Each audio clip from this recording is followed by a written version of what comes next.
We're live. Hey, it's Chris, Homesteaders and Hardware. And there's a little breeze blowing. I don't know how bad the wind is. It's too bad.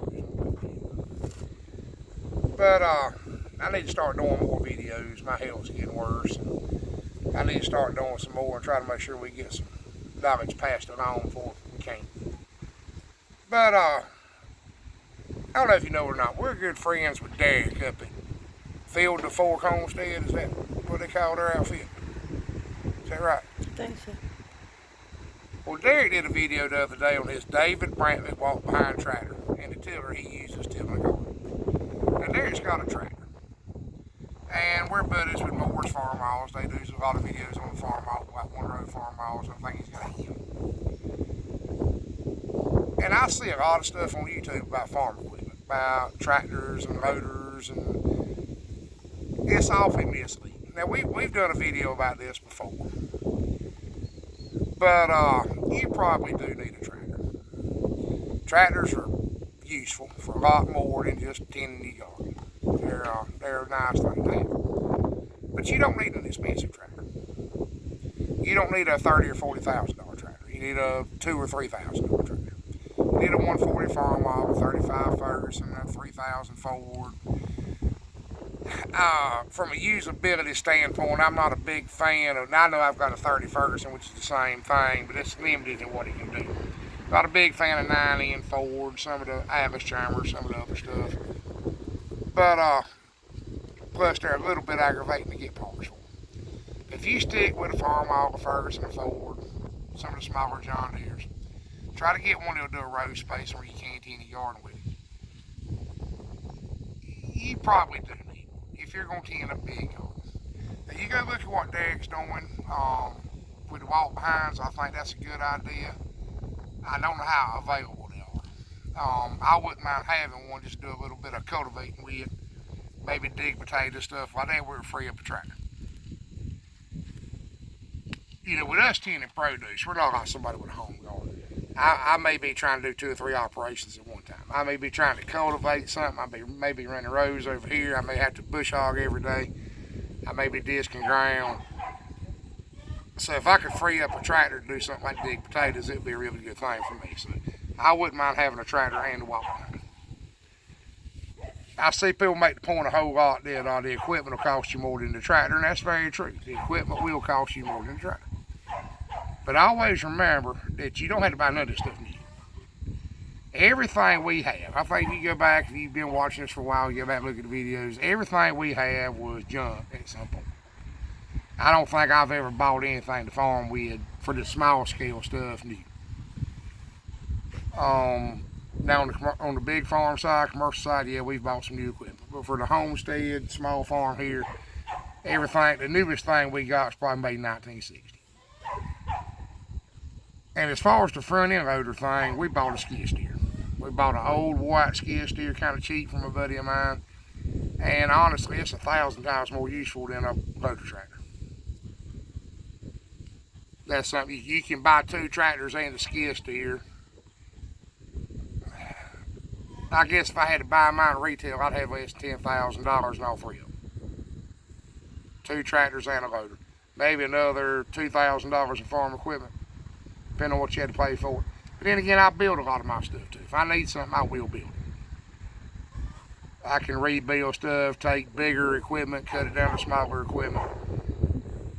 I know everybody can't do that.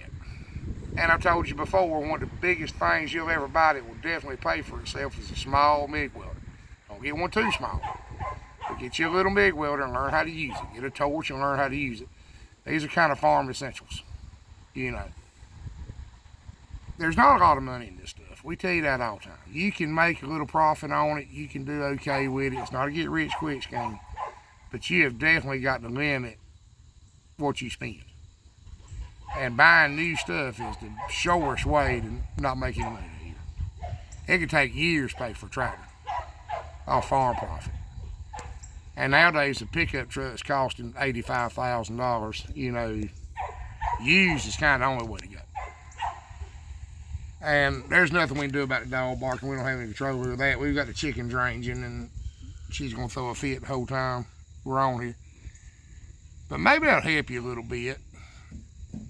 And if you have any questions, email me, call me, whatever you need to do. This week, I think this week we've talked to 2 or 3 people wanting to start a small farm and try to help them best we can. I don't mind helping. If I can tell you something that'll help you, I'm not trying to guard. They're not highly guarded secrets. If I've learned how to do it, I don't mind saving you the trouble and trying to tell you what we've already figured out.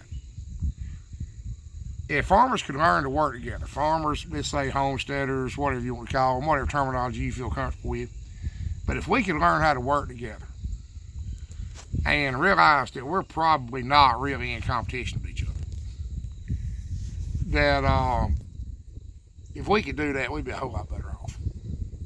One of the worst things about farming is you don't get to set your own prices. You have to sell stuff whatever the market's willing to pay, and sometimes the market is a commodity market. You don't have any control over it at all. And a lot of it, what it'll bring, there's no room for profit. There's none. There's just not enough money there. If you can do everything yourself, and maybe you got a little niche market, and you can get a high price for a few things, you might do okay. But you're going to have to build that market. We told you that before. You've got to build a market for anything. I don't care if it's pigs or turnips or sweet corn or chicken eggs. You're going to have to build a market. And a lot of people don't realize that. They go into this and they don't understand how much effort up front it takes. But getting back to my conversations this week, some things we'll throw out there that may help you. Watch what you spend. Scrounge materials, use used materials, whatever you need to do. But keep your cost, especially your initial cost, keep it as low as possible. Later on, if you figure out you're going to make a little money doing something, put some money into it. But initially, when you're trying to figure out if you can do it, start small, start cheap. Don't be scared to quit on something. If you start doing something, you think you've got an idea and you start doing it and it is not working out, do not keep after it. Do not. If it's not showing at least some good promise to start with, don't keep trying to do it. You can get yourself in a bind quick by that. Don't get stuck doing something that's just the way you've always done it. Be willing to try different ways or new ways of doing things. Now, I know we're very traditional, but in my experience, most of the traditional ways that I do things, you get a better result. But that doesn't mean that it's like cows. You don't see any cows behind me. We could not make small-scale cows work. Not a small dairy, not milking goats, not milking 1 or 2 cows. We couldn't make it work. If you keep good records, that's the other thing. If you keep good records and figure out what you really are spending, what you really have spent versus what you're making, and figure out if you're actually making a profit on what you're doing or not, open your eyes. Like we told you 1,000 times, we don't figure labor. I do not figure my time in any way, shape, form, or fashion. If I did, it'd be bad. We probably wouldn't do any of it. All I figure is input cost versus return. And some things do better than others. Chickens, selling chicks is a pretty good deal. The produce is hit and miss. One year, some things do good. Next year, other things do good. It's kind of hard to predict the market. Pigs, right now, pigs do pretty good. They don't make the money like you hear but YouTubers say. But they're doing pretty good. No as good as they ever seen. Cows are as high as they've ever been right now. But what that means is you can't get into cow business. Now, if you're already in the cow business, you may be finally making a little bit of profit this year. But if you figure it up, you ain't made the money back you lost 5 years ago yet. We always use cows as a savings account. If nothing else, things got bad enough, you can sell some cows. And that's true, and that's a good way to look at it. And bear in mind, that's in eastern North Carolina where we can graze 12 months. We can graze them on rye all winter, grass all summer, don't have much of a hay bill. We only feed them enough to keep them where we can catch them. As low input as possible.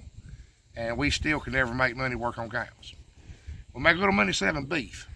And if you're going to do the cow thing, selling beef is probably the best way to do it. Goats have been really good for us. Bottle calves have been good for us in the past. There's a lot of options. And the way we do things is not the only way to do it. It'll give you an idea where to get started at. But the way we do things is by far not the only way to do it, but it'll give you an idea. You might look at what we do and get an idea of some way you can do something similar but different. And that's what we're here for, is trying to help. But anyway, like I said, we're going to try to start doing some more videos. My health has took a dramatic downturn. And I'd really like to get as much information out as I could beforehand, before anything bad happens. And we do have some plans. I haven't given up yet. We're planning on building a big shelter back here, and we're going to do a cow feedlot. We know we've established we can't make any money with brood cows, but I can make a little money selling beef. So possibly I can buy a couple of 3-4 feeder steers and sell beef. Do okay like that. And I've always had cows. Can't stand not having any. So we're going to have a few up here. The produce business this year's been real bad. No rain. We went from too dry to too wet. The fall crops have everything that should be ready now pretty much failed. We don't have any pumpkins. We don't have any cushaw. We've got a pretty good patch of field peas down there that never sell that good anyway.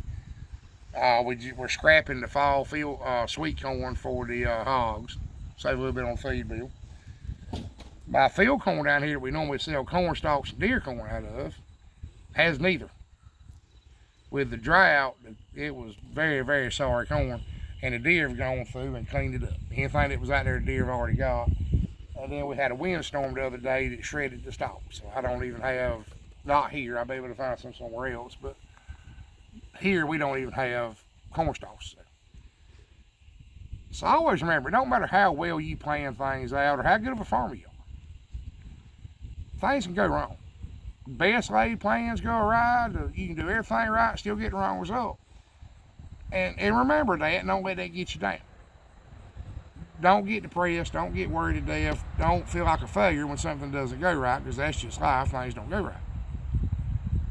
So remember all that. Like I said, we're going to try to start putting up some more content. And I appreciate y'all watching. And remember, you can do all this stuff. You can't do it sitting around thinking about it. And like I told the boy on the phone yesterday, maybe the day before, it's kind of like planting a peach tree. A lot of this stuff is kind of like planting a peach tree. It doesn't matter where you plant that peach tree, how much thought you put into it. One day, you're going to wish you'd plant it somewhere else. That's how it always works. But you can do it. Get up and get after it. Have your plan.